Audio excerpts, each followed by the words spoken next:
Well, there's so much talk in the world about all the suffering and misery, human misery, and what can we do about it, and how can we stamp it out and put a stop to it. I think the politicians have tried to stamp out bullying, in schools, but it's never going to happen, never ever.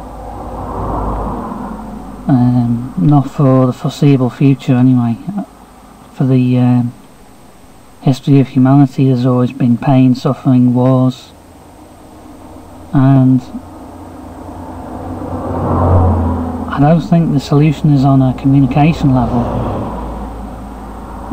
Communication can point towards accepting yourself, going with the pain and suffering, in inverted commas.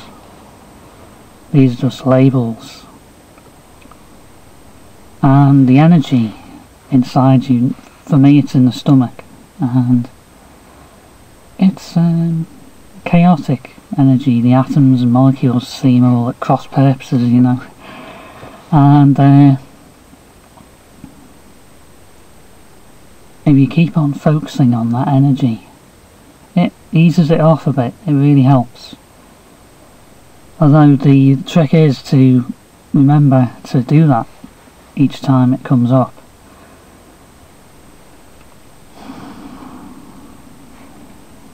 Just focus on that energy, wherever it is.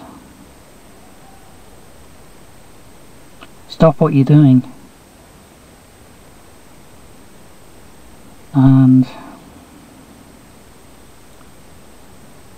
you can try and amplify it and bring it on, and that a lot of the time tends to help. And you'll find that you'll say to yourself, well, it's not that bad. If you exaggerate it, and then it tends to back off a bit. It really turns things around. I know people like Paul McKenna, these hypnotists, they even go as far as giving it a colour and a shape. I don't know whether it's necessary to go that far, really.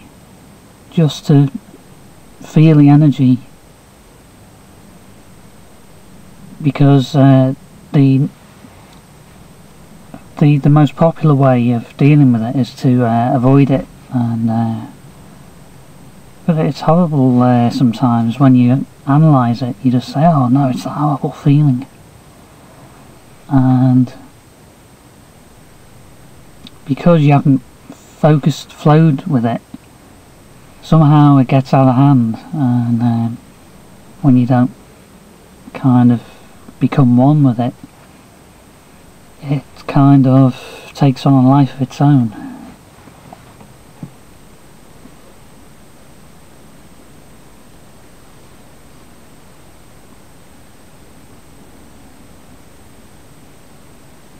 The key is to calm down, like I'm calming down now, and feel the nervous energy, in inverted commas. You see, that's all concept, all concepts, the labelling of the energy flowing inside the body. What happens is the concepts tend to run away with themselves and go crazy, man, and conflicts arise, and all this division. That's what the mind is good at, is dividing things up, analysing, measuring, seeing,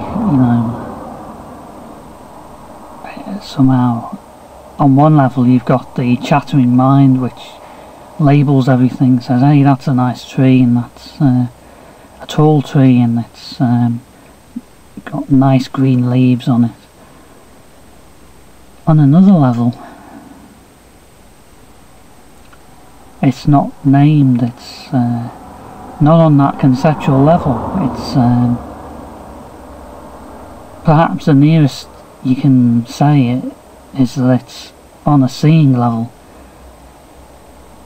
and then you forget about your own body and you forget that you are looking at the tree or whatever it is, and so you go into this kind of trance state. Whether that's enlightenment, I don't know. Well, the trance state is yet another concept that I'm labelling it as. But it's healthy, you know, it's great to lose yourself in something. See, I've just labelled it again as something, as an object. Observer. Observing the object. And that all dissolves when you're in a certain state of mind.